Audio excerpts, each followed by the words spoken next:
But just because whatever society at the time was saying that women were not valuable in trades doesn't mean that I wasn't valuable. So it's that, yeah, just because someone's devaluing you doesn't mean that you're not valuable. So that's that sense of belonging. What do you need to belong in that team?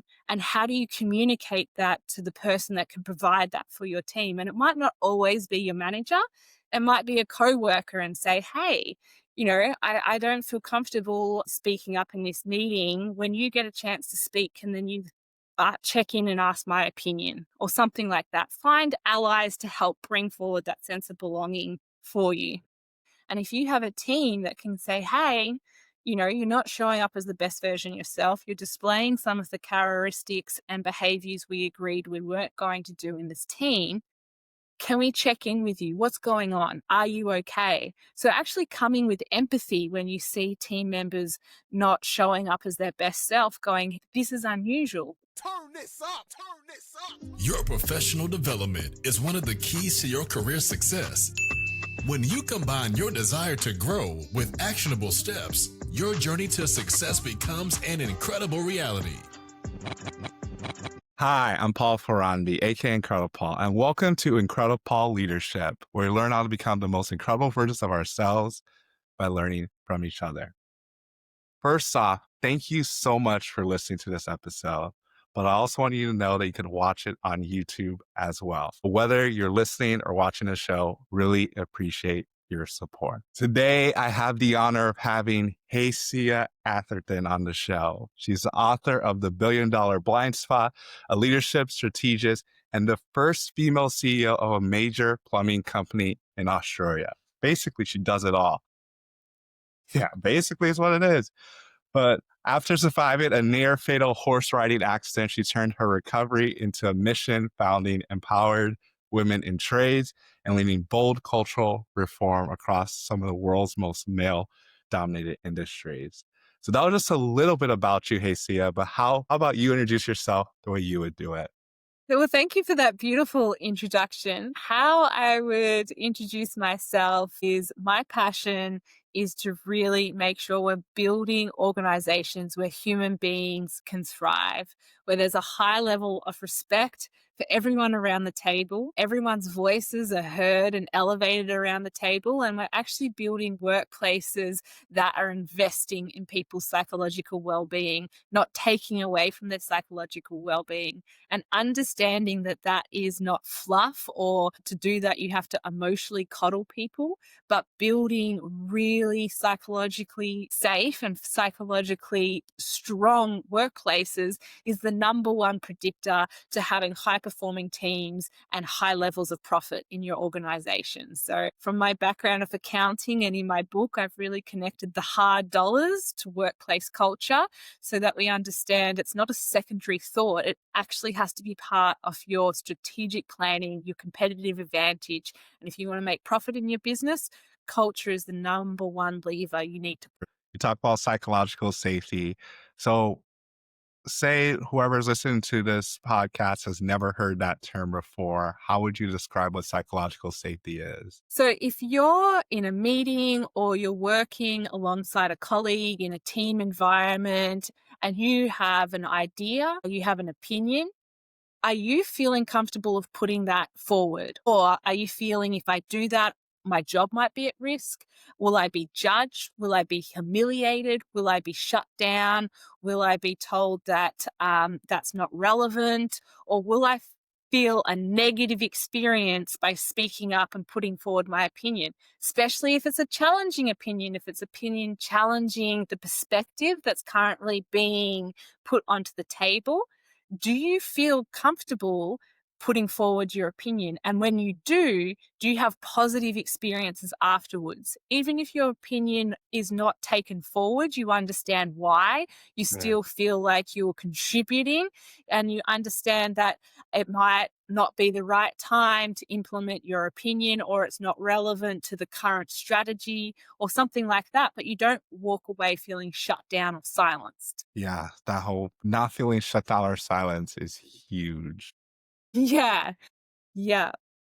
I'm glad you brought that up. So talk to me more about how you even became focused on this idea of culture and psychological safety? Was there something that happened either in your journey or in other people's journeys that kind of set you on this path? So it came from a lived experience. Back in Australia, my family company over there manufactures medical infection control equipment. And after I learned all of my business acumen, my dad said, off you go onto the factory floor and work alongside the tradespeople and actually learn some of the trades. At that time, we had no females in the factory, but I grew up in this country, in the company my whole life. So I was very friendly with the tradespeople. That didn't bother me at all. What Two interesting things happened. When I went to put gas in my car or go get a coffee up the road and I was in my workwear, people in society would say things like, look at that high-vis candy, yum, yum, or is it laundry day? Why are you wearing your boyfriend's clothes? Or I didn't know it was Halloween. Why are you dressed up as a tradesperson? And that was like, wow, really shocking. Just a female in workwear was experiencing all of this negativity of other people just in society. Then another interesting thing happened that I put onto myself. So when I was trying to learn to weld and I was struggling, the welding helmet came off, the tears came, and the tradesperson that was teaching me, Johnny, said, "Hey, Sia, the welder doesn't know if you're a girl or a guy." Because I said to him, I can't do this. I'm a girl. Like, I can't weld because I'm a girl. And he said to me, the welder doesn't know if you're a girl or a guy. The metal doesn't know if you're a girl or a guy. You have just told yourself you are struggling, but you're struggling because you're a human learning a new skill set and your gender has nothing to do with it. So it was such an eye-opening moment of the narrative I was telling myself of what I could and couldn't do, whether I belonged there or didn't belong there. And so those two things coming together really made me make a thinking kind of incubator of culture comes from inside the person and the narrative we're telling ourselves, whether we belong or we don't belong. But then also we're looking for external validation. So all of the negative experience I was having when I go to the coffee shop or the gas station was reaffirming my narrative that I don't belong in the trades because I'm a woman. And that got me so fascinated about the concept of culture and sense of belonging and what we're telling ourselves and how we're finding validation in society to often reinforce our opinions that we can't do something or we don't belong somewhere. Wow, two really insightful experiences. And I really like what you talked about, like the internal piece with the external piece as well, that you had those feelings internally that because you're a girl, you couldn't do these things. And the external met with the internal, and that just it was a snowball effect, is what it seemed. Yeah.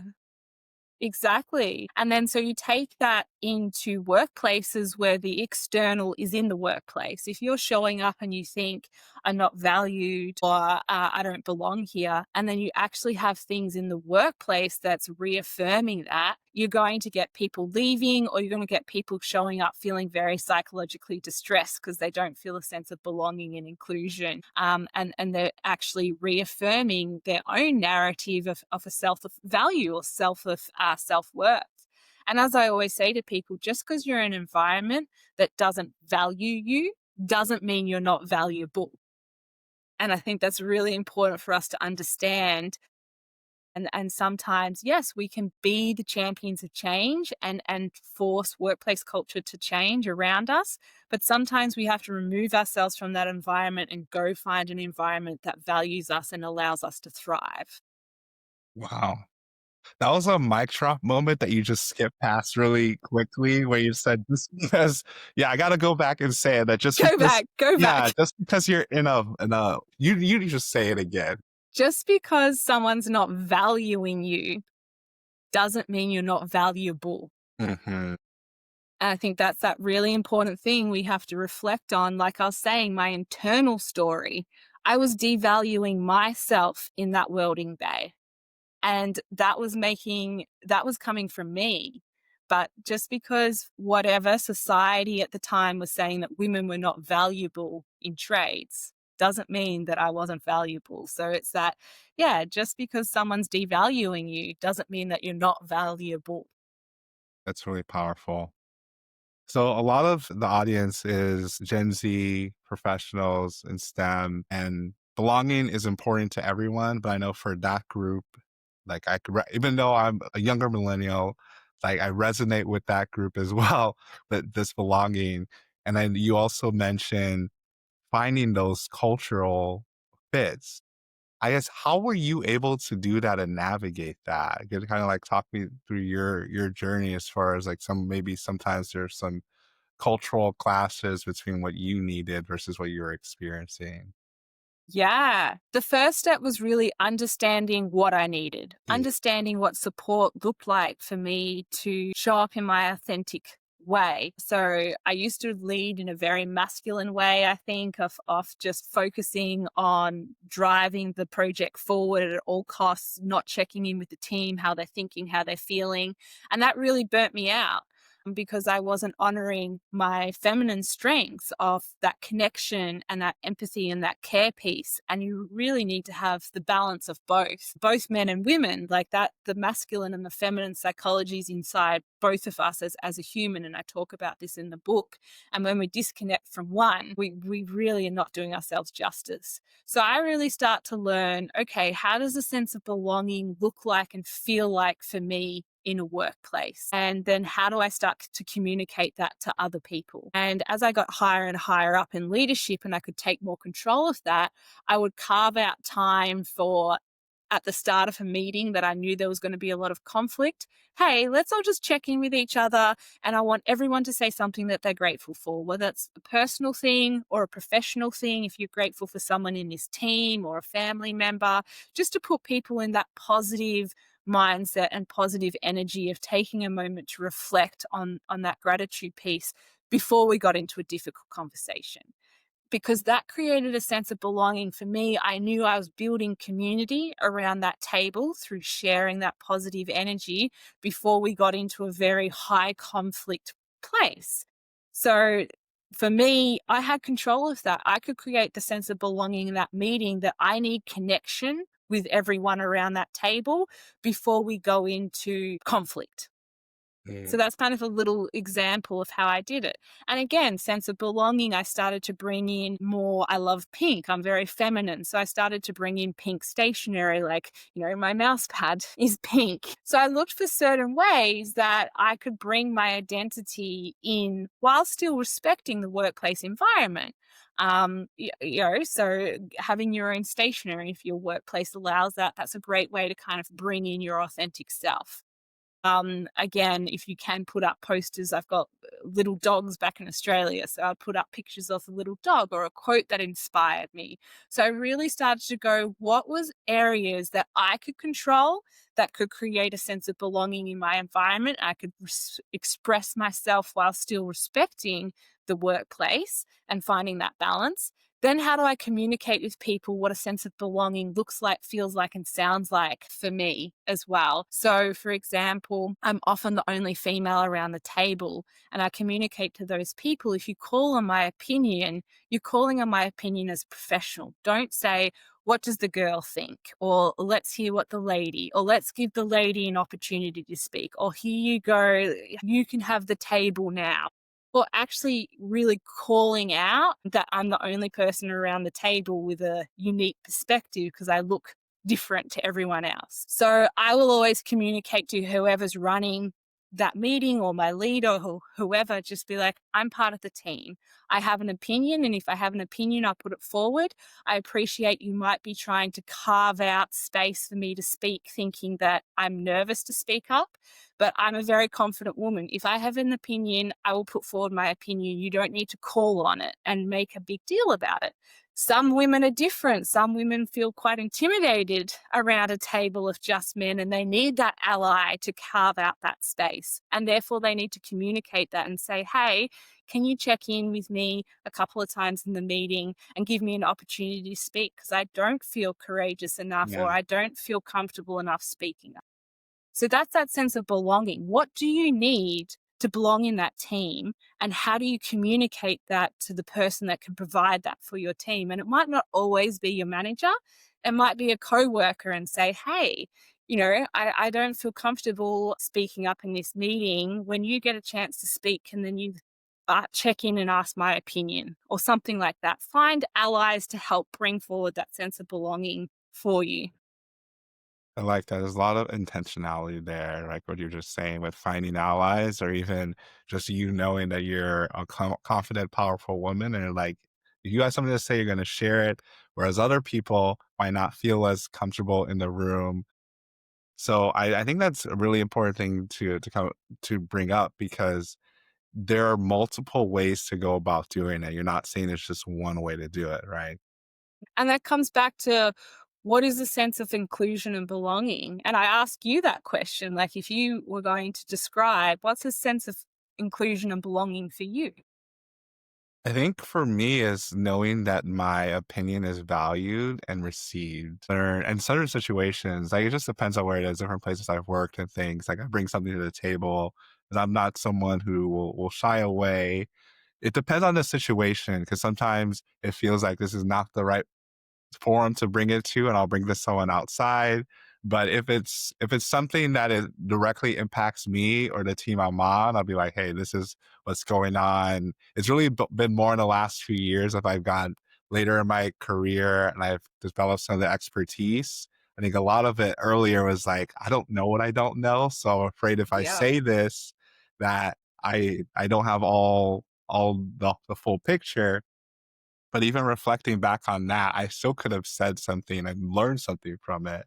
And so I'm more intentional when I'm working with, so my background's in engineering, working with other engineers or other people in the technical space that like share those opinions, share those thoughts, because you might bring about something that we haven't thought of.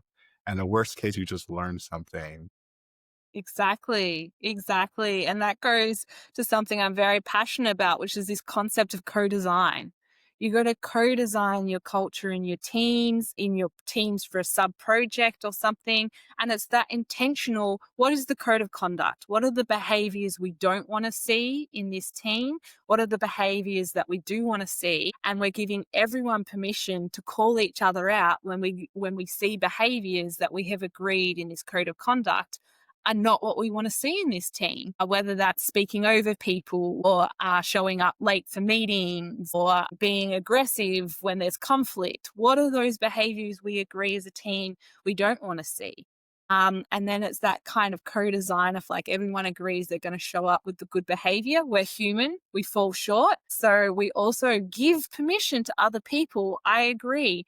If I show those behaviors that we've deemed undesirable, hold up the mirror. Show that to me, because sometimes you're in this little bubble. You might have a divorce happening at home or sick kids at home, and you've got all of these stresses on you, and you're not showing up as the best version of yourself.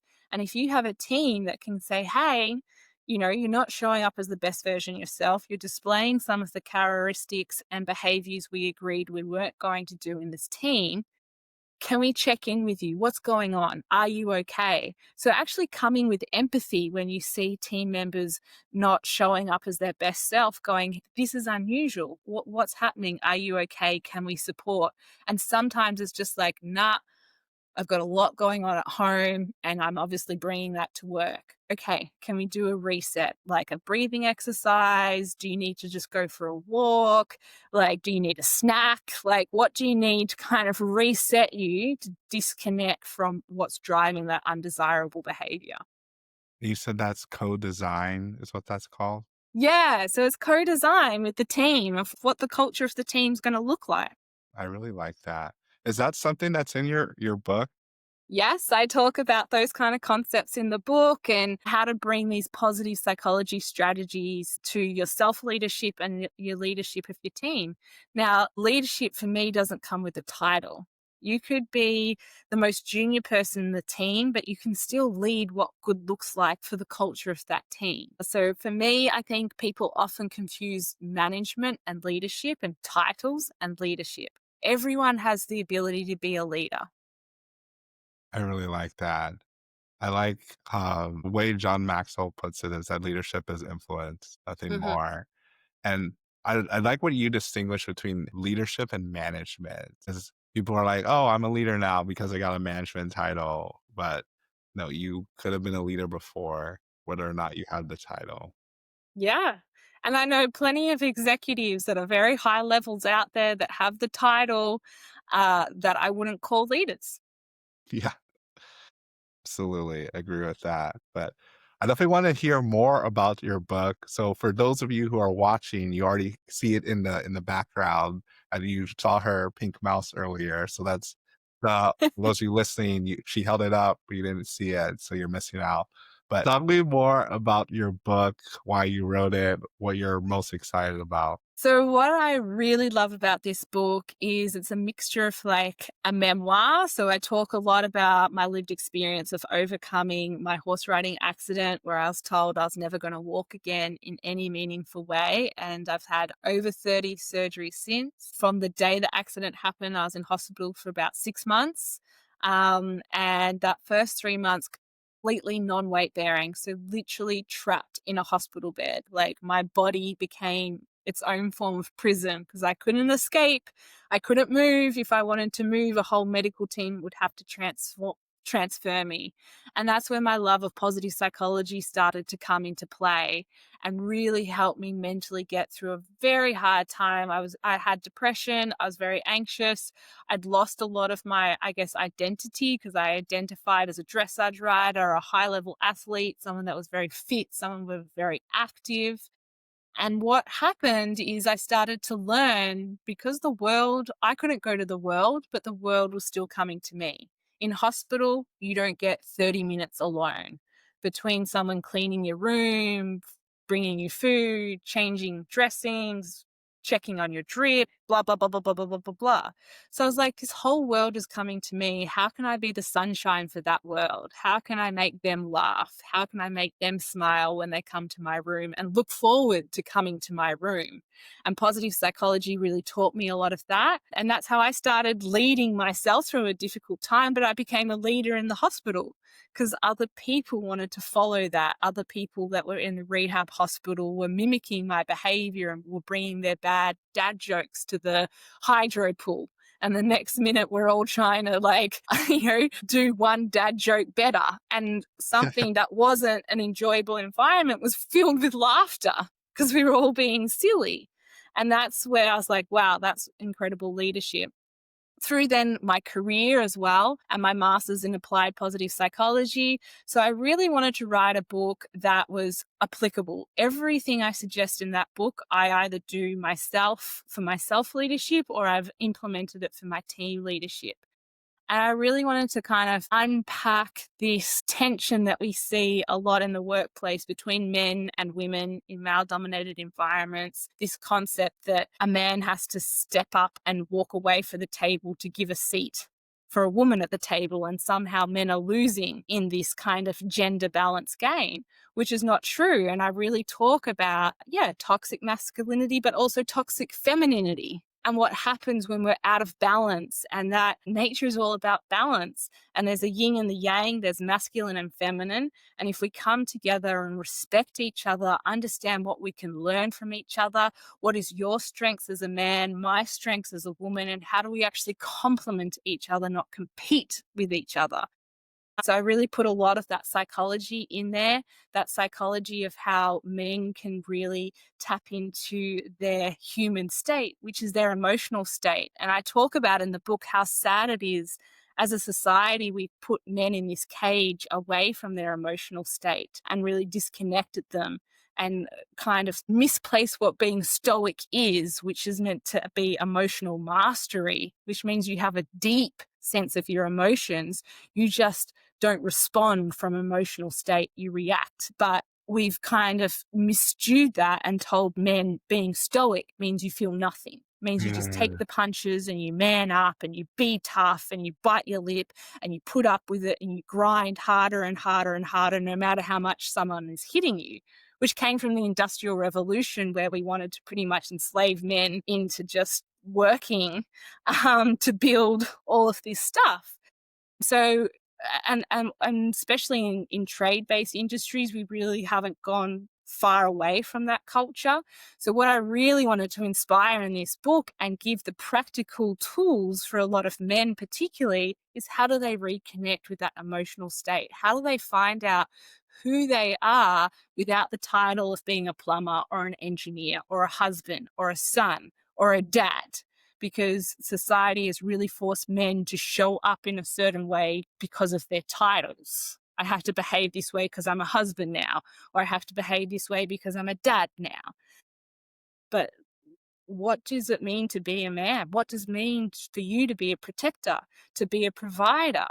And that doesn't mean financially. A man providing a safe space is often just to be able to have someone come and go, life is feeling hard for me. I need to put this weight down somewhere. And for a man to say, you can put it down. I'm here. I'll listen. I'll do what I can to help you, but you can let go of that weight around me and I'll keep you safe in that moment of being emotional or being vulnerable. So that's where I really start to unpack is how can men lead from that state of creating that sense of psychological safety, understanding what healthy masculinity really looks like in a world that often pushes men to more of that, unhealthy masculinity. And we see that in the mental health of men as well. We've created a society that men can't thrive in. And then we've brought this gender lens of we need to bring more women into the industry and it's men's fault that all of this stuff has happened, which is making so many men feel guilty just for being born. So what I wanted to do in this book is really help men navigate that landscape in particular. Also for female readers as well, have some empathy for what men are facing and learn the skill sets to help. And I've helped a lot of men that are very anti-women on construction sites become advocates for women on construction sites because they didn't understand why they were anti it. And a lot of the times was they were scared they couldn't protect them in a dangerous site. And that was making them feel uncomfortable. Wow. There's so much to unpack there. I I I went off on a tangent. No, it was not a tangent. It was perfect because I love how you started off by talking about between toxic masculine I can't say it, being a toxic man or a toxic woman. Yeah. And but even saying like it's a yin and yang, you need both there and there's a balance to it. And it seems like us as a society, we want to swing one way or another and not understanding we need both. And I think it's really important what you're doing and that you're really targeting these tougher conversations is something I've tried to do more on the podcast is talking about mental health for men, especially Black men, not Black people in general, especially Black men. We do not talk about anything at all. Intentional about that because there's so many things that are deeper rooted and until you actually take the time to acknowledge it instead of like ignoring it. Because I like what you said in there about like even the kind of like the emotional management piece because it's a difference between like regulating your emotions and pretending like you don't have any emotions at all. Yeah, exactly. And I often say, and now that I'm in America and meeting a lot more Americans and particularly Americans that are Black Mhm, and male, mhm, society has allowed you to experience three emotions. You're allowed to be happy, you're allowed to be angry, and you're allowed to be horny.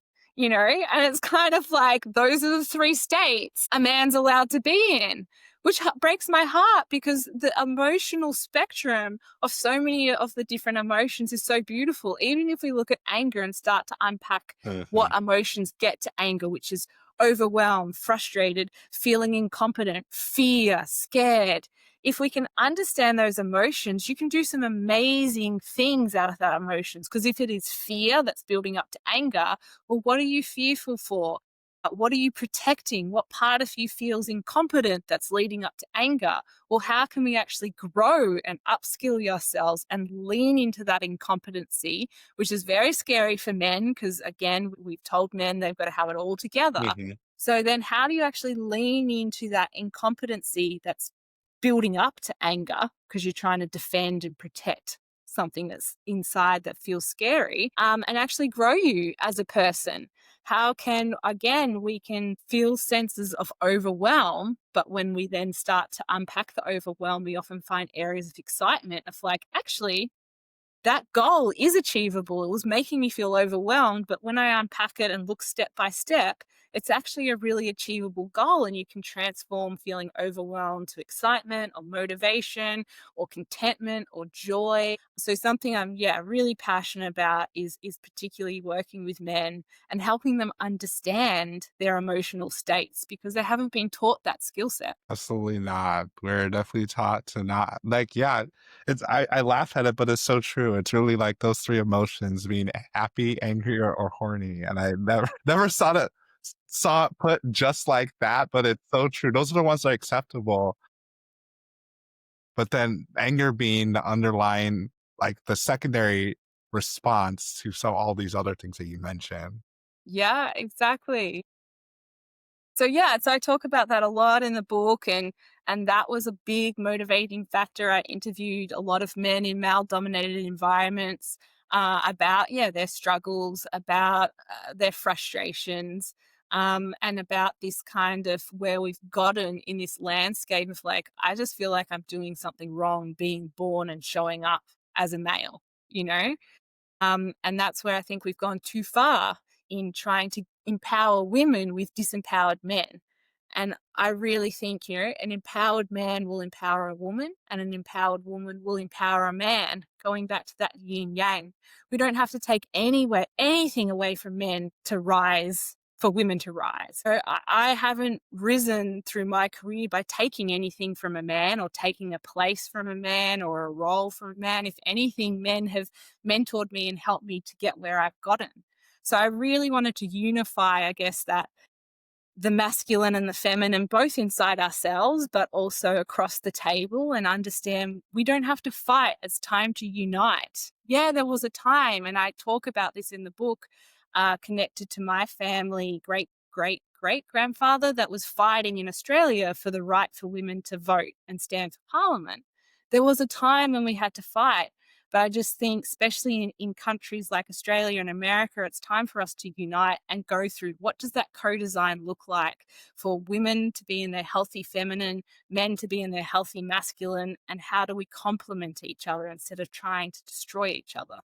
Yeah, compliment over the shorty and competing for sure. I love that mission and just that goal behind your book. It's truly Yeah. powerful. Thank you.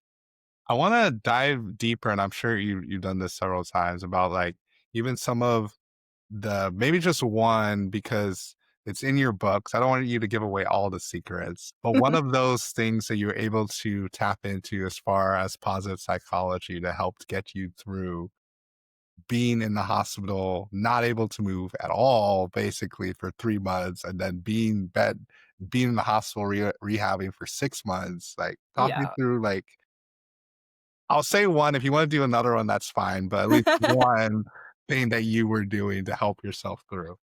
Yeah, so an amazing positive psychology framework that I talk about is the PERMA framework.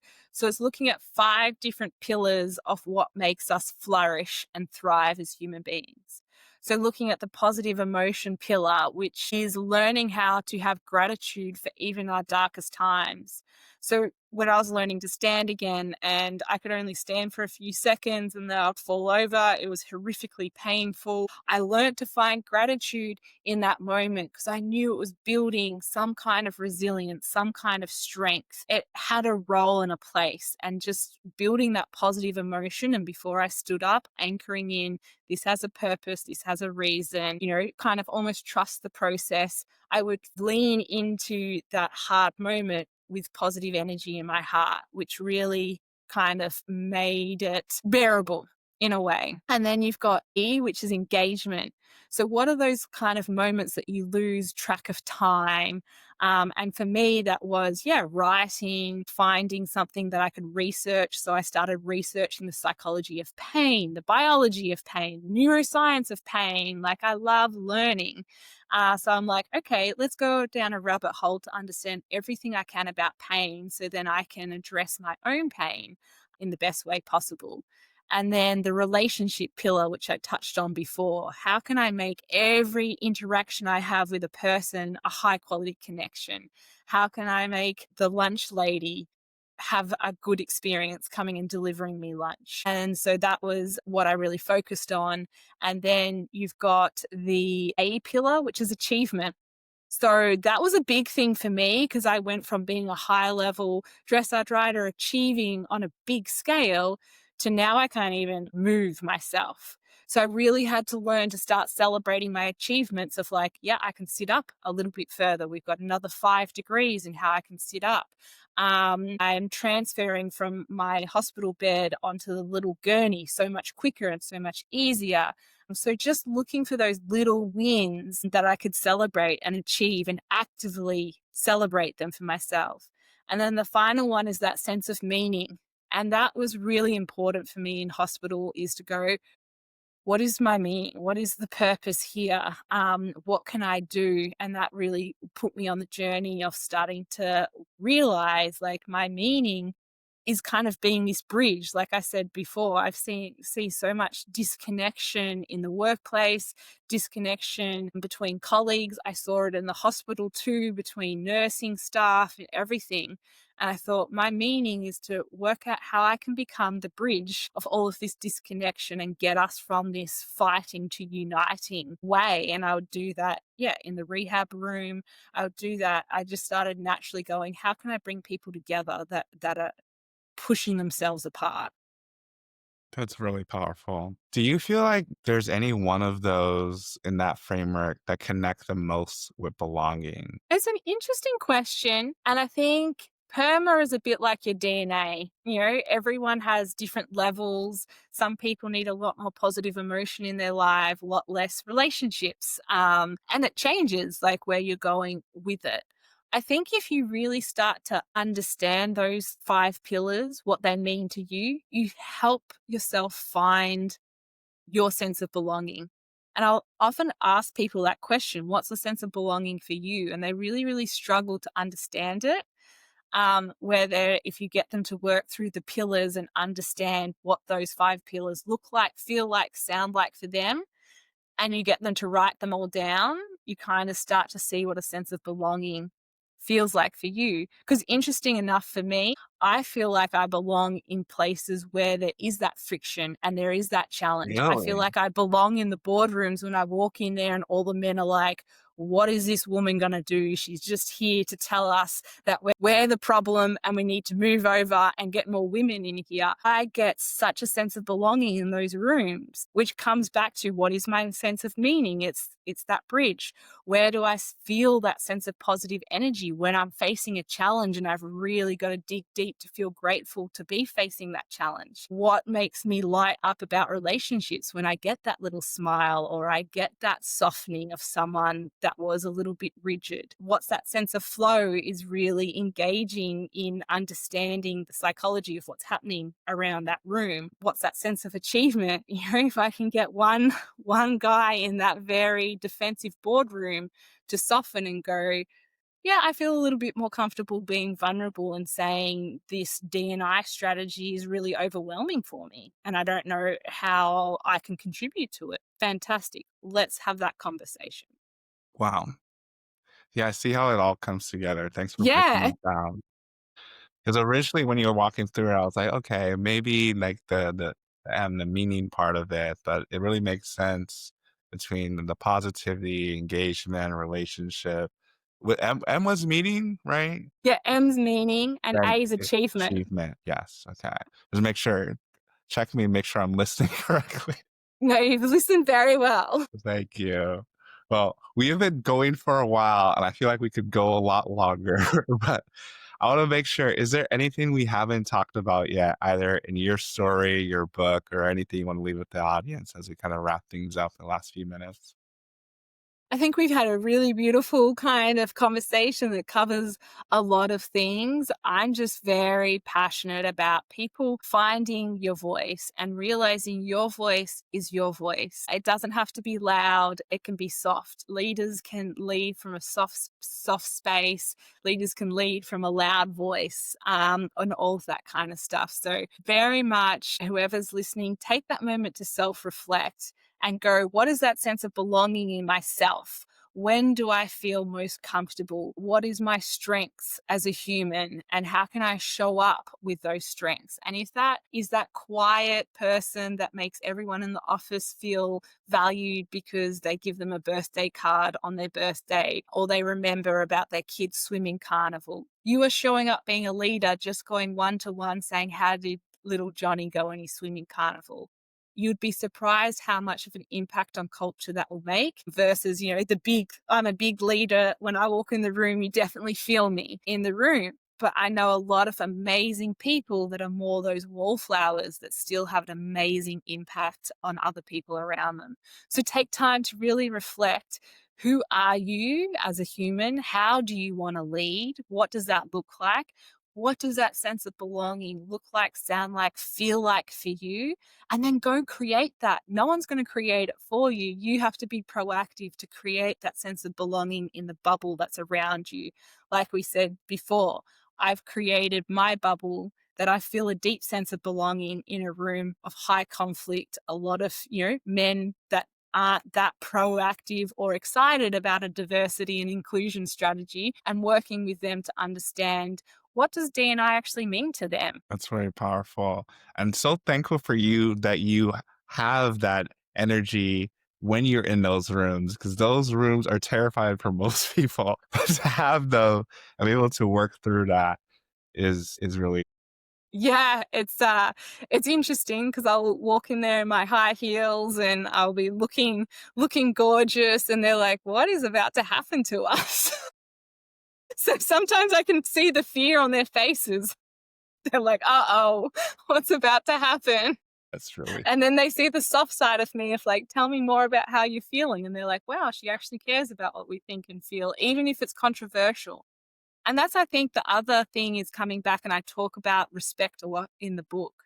We need to respect people's controversial opinions. It's their opinions. It says everything about them, nothing about you. Don't take it so personally, but sit and hold space to try and understand their perspective. Because sometimes just having that conversation and getting them to talk through their perspective, they can see that it's a learnt perspective. It's not actually something that they agree with. And it can shift their mindset of like, actually, I don't know why I believe in that. It's just something my parents taught me or where I grew up. It's a belief that I've brought along with me.